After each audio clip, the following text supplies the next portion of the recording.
नमस्ते दर्शकों, India news देख रहे हैं आप और मैं हूं आपके साथ वैभव मिश्रा। रूस और यूक्रेन के बीच पिछले 4.5 सालों से जारी भीषण युद्ध अब एक नए और भयानक चरण पर प्रवेश कर चुका है और रूसी राष्ट्रपति पुतिन ने यूक्रेन को सख्त लहजे में चेतावनी देते हुए कहा कि कीव ने रूस के आर्थिक और औद्योगिक ठिकानों पर ड्रोन हमला करके पैंडोरा बॉक्स खोल दिया है।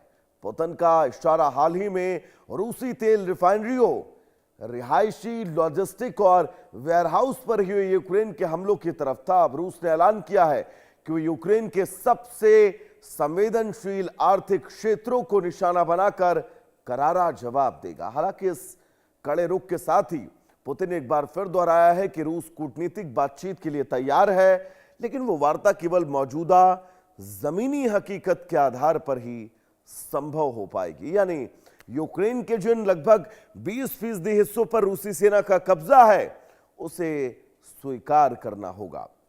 रणनीतिक विश्लेषकों का मानना है कि पुतिन का यह बयान एक सोची समझी रणनीति का हिस्सा है। एक तरफ यूक्रेन के एनर्जी ग्रिड, अनाज निर्यात, बंदरगाहों, औद्योगिक केंद्रों को तबाह करने की धमकी देकर उसकी आर्थिक रीढ़ तोड़ने का प्रयास, तो दूसरी तरफ शांति वार्ता का कार्ड खेलकर पश्चिमी देशों और यूक्रेन पर युद्ध खत्म करने का भारी दबाव। सवाल यही दोस्तों कि क्या पुतिन ये प्रस्ताव असल में युद्ध रोकने की मंशा से ला रहे हैं या फिर यूक्रेन को कंगाल कर आत्मसमर्पण के कगार पर ढकेलने की नई कूटनीतिक चाल है? बहुत सारे सवाल इन तमाम बातों के बीच। अब समझना होगा कि कितना महत्वपूर्ण है और क्या यूक्रेन के राष्ट्रपति जेलेंस्की इन तमाम स्थितियों पर हां करते हुए नजर आएंगे। हमारे साथ मेहमान जुड़े हुए हैं। ब्रिगेडियर राजन जामवाल जी जुड़े हुए हैं, डिफेंस एक्सपर्ट हैं, उनके पास हम चलेंगे। लेकिन फिलहाल महत्वपूर्ण यह है समझना कि क्या यूक्रेन इन शर्तों पर हां करेगा? क्या यूक्रेन ये मानने के लिए तैयार होगा कि वो इन स्थितियों के बीच रूस के सामने सरेंडर कर रहा है और युद्ध विराम को लेकर रूस की शर्तों को मानने के लिए तैयार है? क्योंकि दोस्तों 5 या फिर 10% नहीं, 20% यूक्रेन की जमीन पर लगभग रूस अपना कब्जा कर चुका है। उन तमाम इलाकों में वो अपनी पैठ मजबूत कर चुका है। लेकिन इन तमाम तस्वीरों के बीच अब क्या ये मानने के लिए जेलेंस्की राजी होंगे कि आप इन स्थितियों में, इन इलाकों पर कोई स्थितियां आगे स्पष्ट नहीं करेंगे, अपना दावा नहीं ठोकेंगे और जिसके बाद रूस से आप शांति समझौता कर सकते हैं? यानी कि कुल मिलाकर संकट अब यूक्रेन के लिए ही है। अगर वो इस युद्ध को रोकता भी है, अगर वो इस युद्ध के बीच शांति समझौते का जिक्र भी करता है, तो बैकफुट पर यूक्रेन ही रहने वाला है। हमारे साथ ब्रिगेडियर राजन जामवाल जी जुड़े हुए हैं, डिफेंस एक्सपर्ट हैं। सर, बहुत स्वागत है आपका इंडिया न्यूज पर। राजन जी, बहुत महत्वपूर्ण है, रूस ये जानता है कि यूक्रेन अगर रूस की शर्तों पर समझौता करके युद्ध विराम करता है तो जीत इसमें रूस की ही होगी, क्योंकि रूस तकरीबन 20% यूक्रेन के ऐसे इलाके हैं जिन इलाकों पर वो अपना आधिपत्य आज की तारीख में स्थापित कर चुका है। क्या मानकर चला जाए इन तमाम स्थितियों के बीच आने वाला कल और यूक्रेन का फैसला क्या हो सकता है? देखिए, जब भी टारगेटिंग की बात होती है तो सेना में दो बेसिकली टाइप के टारगेट होते हैं। एक को बोलते हैं हम फोर्स टारगेट, एक को बोलते हैं हम value targets. Now force target आप सब समझते हैं कि भी दुश्मन के सैनिक टुकड़ियों या उसके आवाज या सैनिक इंफ्रास्ट्रक्चर, इन पे हमले वो फोर्स टारगेट में आते हैं और बाहर कन्वेंशन के हिसाब से ही जेन्युइन टारगेट है कि आप दूसरे के फोर्स टारगेट पे। पर युद्ध में कई बार फोर्स से आगे वैल्यू टारगेट चले जाते हैं। नाउ वैल्यू टारगेट भी अलग अलग किस्म के होते हैं। There are economic targets, infrastructure targets और पॉपुलेशन टारगेट्स। नाउ ये सारी एस्केलेशन स्टेजेस हैं। जब यूक्रेन ने हमले किए रिफाइनरीज पे रशिया की, तो उसने उनके वैल्यू, इकोनॉमिक वैल्यू टारगेट्स को हिट किया, क्योंकि उसकी वजह से रशिया काफी प्रॉब्लम में आ पाया। अपनी जो पेट्रोलियम है उसको वो खुद मतलब रिफाइन नहीं कर पा रहा, भारत से रिफाइन करके लाना पड़ रहा है उसको, तो ऑब्वियसली इकोनॉमिकली हिट हुआ। तो उसने डिसाइड किया भी जब इन्होंने वैल्यू टारगेट कर दिया तो एक और एस्केलेशन स्टेज यूक्रेन ने सब पहले क्रॉस करी, तो अब रशिया जवाब दे रहा है। नो प्रॉब्लम है कि रशिया ने जो हिट किया है वो यूक्रेन के हिसाब से एक शॉपिंग मॉल था, यानी कि वो इंफ्रास्ट्रक्चर की जगह एक पॉपुलेशन सेंटर आप समझ लीजिए, तो पॉपुलेशन सेंटर के ऊपर अटैक हुआ है। तो मैंने जैसे आपको बताया ना कि अलग अलग स्टेजेस हैं वैल्यू टारगेट्स की भी, मतलब इंफ्रा इकोनॉमिक हो सकता है, इंफ्रा हो सकता है, या पॉपुलेशन हो सकता है। तो यूक्रेन कह रहा है ये पॉपुलेशन सेंटर पे हिट किया है। एनीवे ये डिबेट चलती रहेगी। सिचुएशन ये है कि रशिया ने जो हिस्सा ले लिया यूक्रेन का 20%, बेसिकली और अजय जी मेजॉरिटी बिल्कुल ये ऑफ इट, बहुत महत्वपूर्ण है। हमारे साथ जो हाँ, और करोड़ी मेजॉरिटी सिंह ऑफ जी इट भी वो जुड़े हुए रशियन हैं, स्पीकिंग विदेश है। मामलों के जानकार हैं। करोड़ी जी आपका भी बहुत बहुत स्वागत है इंडिया न्यूज पर। राजन जी अब आप जिन बात को कंटिन्यू कर रहे थे उनको फिर से शुरू करिएगा। नहीं, मैं खाली ये बोल रहा था कि जो इलाके उन्होंने लिए हैं, ये ध्यान देने की बात है कि ज्यादातर वो रशियन स्पीकिंग है, जी रशियन स्पीकिंग है। और 2014 के बाद तकरीबन उस इलाके में यूक्रेन ने काफी मतलब एक आप अत्याचार बोल लो या कैसे बोल लो, प्रोसिक्यूशन हुआ था रशियंस का, जो इस लड़ाई की बैकग्राउंड है। बैकग्राउंड है कि क्यों ये एकदम 4-5 पहले भड़की, बिकॉज रशिया उस बात को लेके काफी नाराज था। ये हुआ फाइनली जब मौका मिला तो उन्होंने हमला कर दिया। तो उनको अभी वापस देने का कोई इरादा रशिया का नहीं है, और इसको यूक्रेन भी जानता है, इसको उसके वेस्टर्न अलाइज भी जानते हैं। पर वेस्टर्न अलाइज यूक्रेन को एगॉन करेंगे क्योंकि उनको ये मौका मिला कि रशिया की इकोनॉमिक ग्रोथ को चेकमेट देने के लिए यूक्रेन उनको मिल गया एक बहाना। पर इसी अब क्योंकि ईरान की तरफ लड़ाई शुरू हो गई है, तो ऐसे ही मतलब रशिया को ईरान मिल गया है कि जो अमेरिका को लगातार उलझाए रख सकता है, तो भी एक किस्म की उसमें भी स्टेलमेट आ गई है। तो अभी इसको देखते हुए चांसेस हैं कि उतनी सपोर्ट यूएस और इवन यूरोप ना दे पाए यूक्रेन को, और यूक्रेन को मजबूर होके करना पड़े, मतलब समझौते की जो पेशकश है रशिया की, उसको एक्सेप्ट करना पड़े, जो भी कंडीशन है। इसके चांसेस अभी बन रहे हैं। या बिल्कुल राजन जी मैं लौटूंगा आपके पास, करोड़ी जी के पास मैं चलना चाहूंगा। करोड़ी जी बहुत महत्वपूर्ण है ये, इस युद्ध की शुरुआत के पहले दिन से ही लेकर आज तकरीबन 1500 दिन हो चुके हैं इस युद्ध को लेकर। तो क्या ये मानकर चला जाए रूस इस युद्ध में जिस चाहत के साथ उतरा था, वो चाहत, वो लक्ष्य अब रूस के बहुत करीब है, या फिर रूस जिन स्थितियों में इस युद्ध को शुरू करने की कवायद उसने की थी वो चीजें अब इस युद्ध से बहुत दूर हो चुकी हैं? देखिए वैभव, जो आपका स्टेट सवाल है उसका जवाब ये है कि स्थिति दूर हो रही है, नजदीक नहीं पहुंच रहा है। लेकिन हम दुनिया में दो जंग ऐसे हैं इस समय, एक ईरान और अमेरिका का और एक रशिया और यूक्रेन का, जिसने पूरी दुनिया की अर्थव्यवस्थाओं पे इतना ज्यादा प्रभाव डाला है कि कुछ देशों की अर्थव्यवस्था पूरी तरह पैरालाइज हो रहे हैं। कुछ देशों में आंदोलन चल रहे हैं कि तेल की कीमत बढ़ गई, खाने पीने के सामान की कीमतें बढ़ गई। और ये दोनों ही जंग ऐसे हैं जो मिलिट्री से ज्यादा जो इसमें यूज किए गए साधन वो ड्रोन और मिसाइल से लड़े जा रहे हैं। और इसमें दोनों ही पार्टियां जो इन्वॉल्व हैं, दोनों की स्थिति यह है कि जंग लड़ना दोनों के लिए मुश्किल हो रहा है और जंग से निकलना भी मुश्किल है। तो ऐसी स्थिति में क्या किया जाए? तो मुझे लगता है कि दोनों ही जो जंग हैं उनका एक ओरिएंटेशन बदल रहा है, और वो ये हो रहा है कि जैसे ईरान में तो ऑलरेडी वो इकोनॉमी के बारे में कह रहे हैं कि ईरान से ट्रम्प साहब ने कहा कि कोई भी अगर आर्थिक रिश्ता रखेगा तो हम उस पे भी सैंक्शन लगाएंगे। चाइना ने क्लियर कट कह दिया है कि ये कोई समस्या का समाधान नहीं है सैंक्शन। और इसी तरह से रशिया और यूक्रेन वाला है, ये अब एक दूसरे के जो आर्थिक क्षेत्र हैं उनको टारगेट कर रहे हैं। और ये अब नहीं हुआ है, ये जेलेंस्की जब नेटो की मीटिंग से साइडलाइन से ट्रंप से मुलाकात की तो उस समय उन्होंने दो ही डिमांड रखी थी। एक तो ये है कि एयर डिफेंस सिस्टम दुरुस्त नहीं है, आप एयर डिफेंस सिस्टम हमें प्रोवाइड कीजिए। और दूसरा डिमांड ये की थी कि रशिया पे और रशिया से डील करने वाले सब कंट्री हैं उन पे सैंक्शंस को ज्यादा इफेक्टिव बनाइए।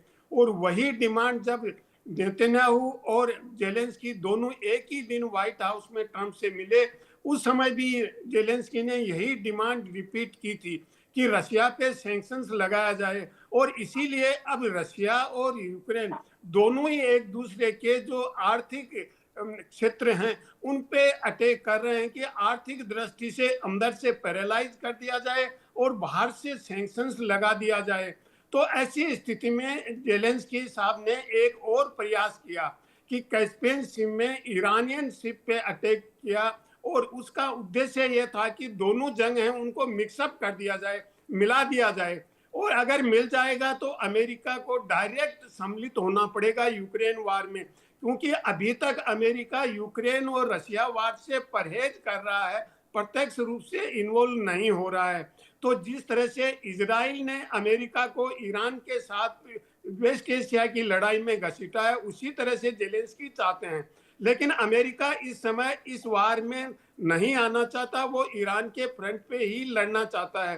तो ऐसी स्थिति में मुझे नहीं लगता कि रशिया का कोई उद्देश्य तत्काल पूरा होगा या जेलेंस्की का कोई उद्देश्य पूरा होगा या शांति बहाली होगी। दोनों ही स्थितियां मुझे अभी अब पूरी होती नहीं लग रही हैं। तो मुझे लगता है कि ये स्थिति है एक तरह की लड़ने की, एक दूसरे के आर्थिक जो स्टेब्लिशमेंट है उन पे अटैक करने की कंटिन्यू करती रहेगी। किस तरीके से समझौता होता है अभी कहा नहीं जा सकता। बिल्कुल। समझौते वो का रोड मैप क्या पहला होगा करोड़ी जी, किस दिशा में रोड मैप जाएगा, ये भी कहना बहुत मुश्किल है।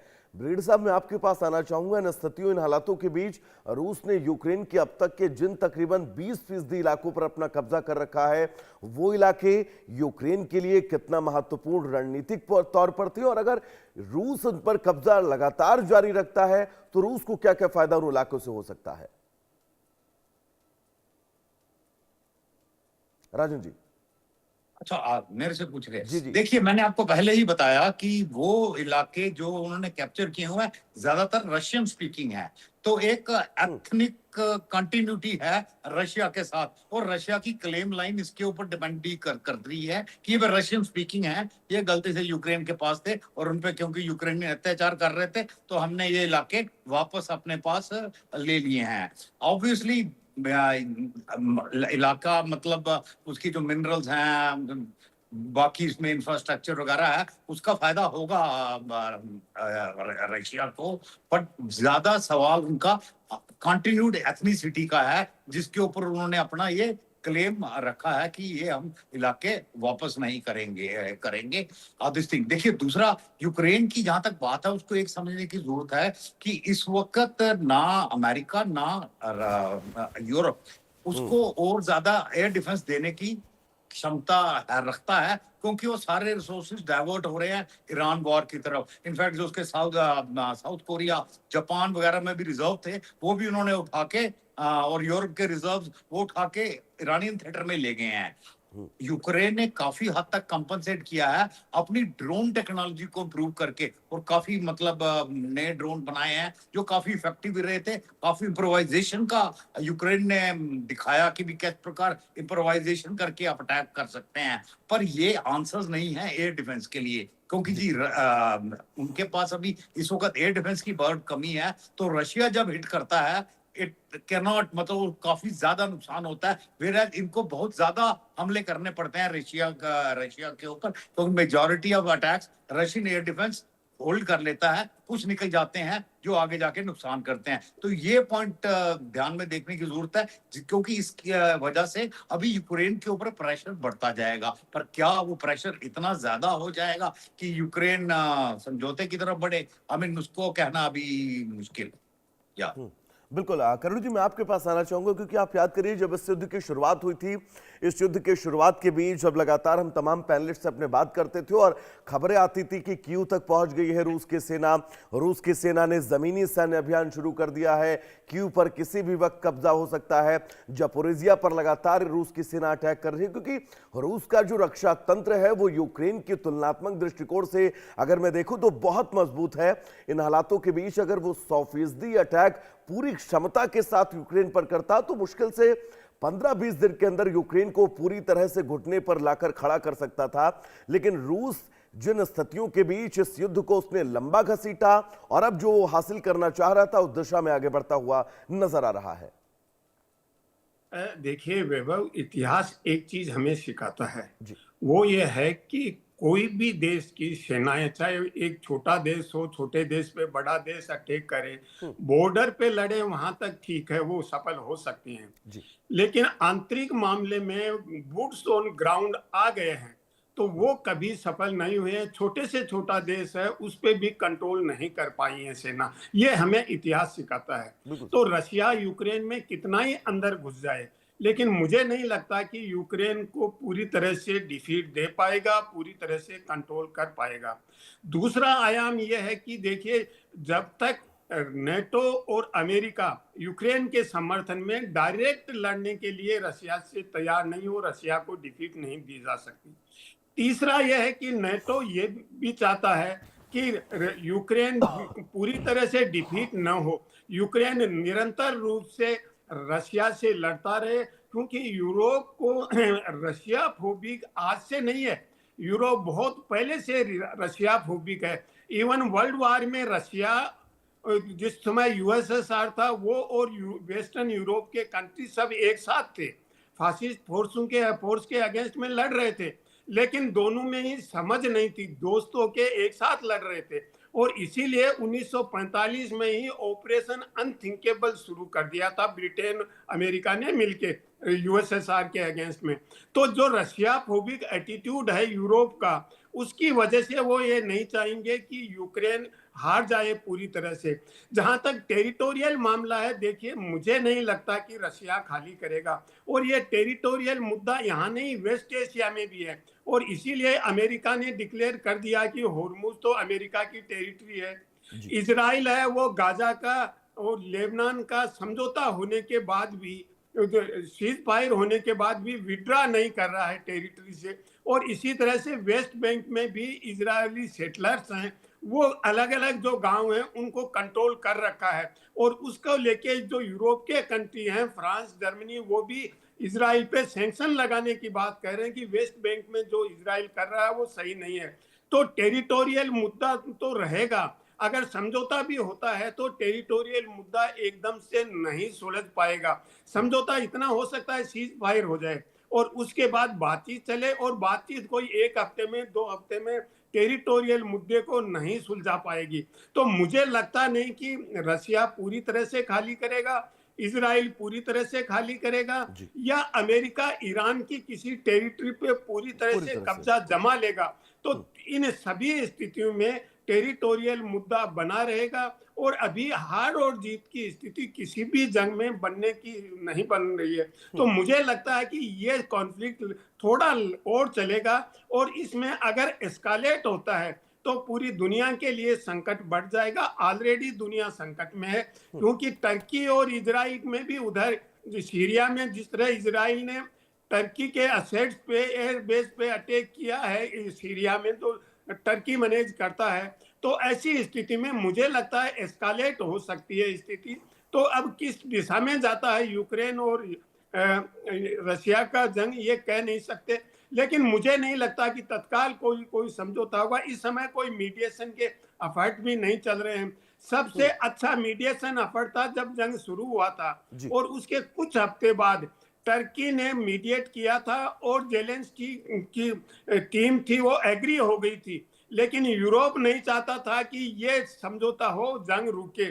तो ये 1 हफ्ते, 2-3 हफ्ते बाद जो टर्की में हुई थी, उस स्टेज पे ले जाएं तो बहुत बड़ी उपलब्धि होगी, लेकिन वहां भी नहीं जाती लग रहा है। तो मुझे नहीं लगता कि कोई समझौते की गुंजाइश वैभव अभी बन रही है। जी बिल्कुल, मैं लौटूंगा आपके पास। राजन जी, एक बहुत महत्वपूर्ण सवाल इन स्थितियों के बीच हो जाता है। याद करिए, जब अमेरिकी राष्ट्रपति ट्रंप और व्लादिमीर पुतिन की अलास्का में मुलाकात हुई थी, गर्मजोशी के साथ दोनों शीर्षस्थ नेता जो है वो मिले थे और यूक्रेन युद्ध पर विस्तृत बात हुई थी। उस वक्त ये सुगबुगाहट जरूर थी कि शायद रूस इन स्थितियों और इन शर्तों को लेकर मान जाए और ये युद्ध, ये जंग रुक जाए। लेकिन उसके बावजूद ये जंग इतनी लंबी खिंच गई और पहले से भी ज्यादा तेज हो गई, अगर मैं ये कहूं तो शायद मैं गलत नहीं हूं। देखिए, जब ट्रंप मिले थे या अपने पुतिन को अलास्का में, आप उनकी अगर बॉडी लैंग्वेज देखिए, बॉडी लैंग्वेज बड़ी क्लियरली बताती थी कि Putin has done some straight talking with him. इसको बोलते हैं सीधी बात कि भाई ऐसा होगा, ऐसा करेंगे, ये हमारी शर्तें हैं, इससे नीचे हम कहीं नहीं लेंगे। It was told very clearly.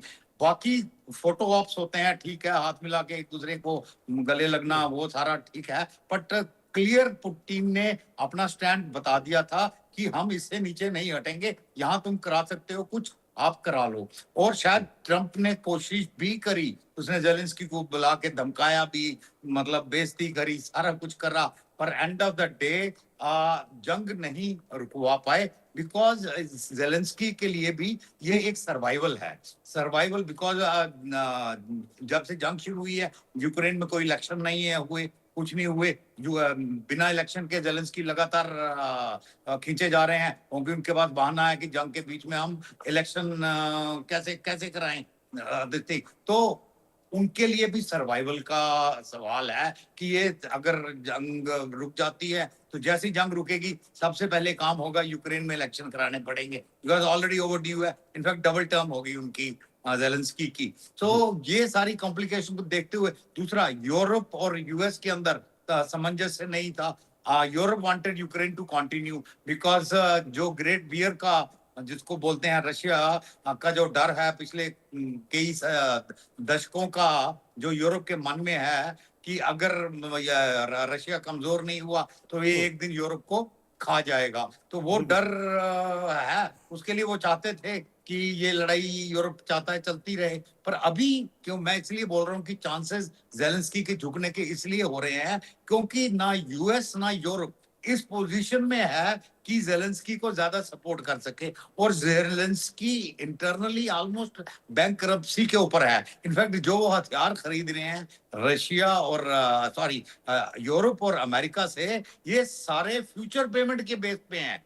तो कहने की बात तो ये है कि अगले 100 साल तक के जो मिनरल रिसोर्सेज हैं जेलेंस्की वो बेच चुके हैं ऑलरेडी अपने देश के, अभी बेचने के लिए भी कुछ नहीं बचा। देखिए, end of the day all wars are economic.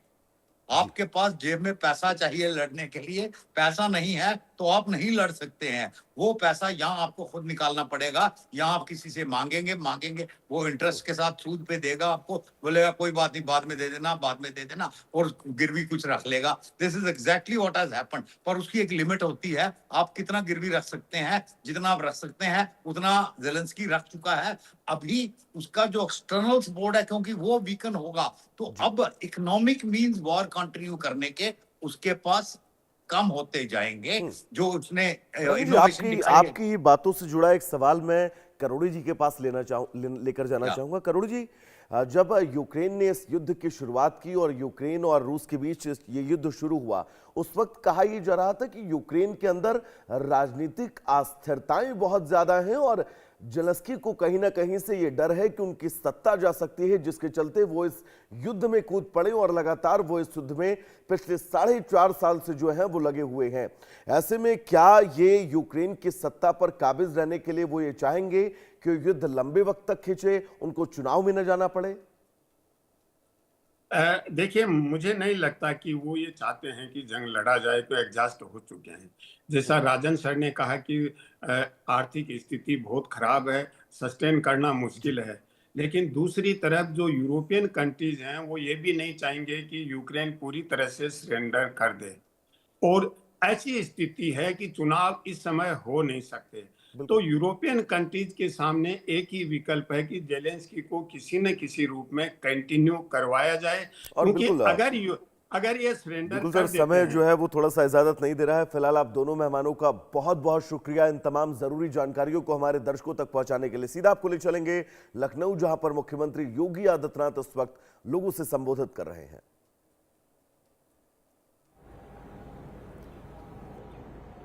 स्वर्ण पृष्ठ आने वाली पीढ़ी के लिए छोड़ गए।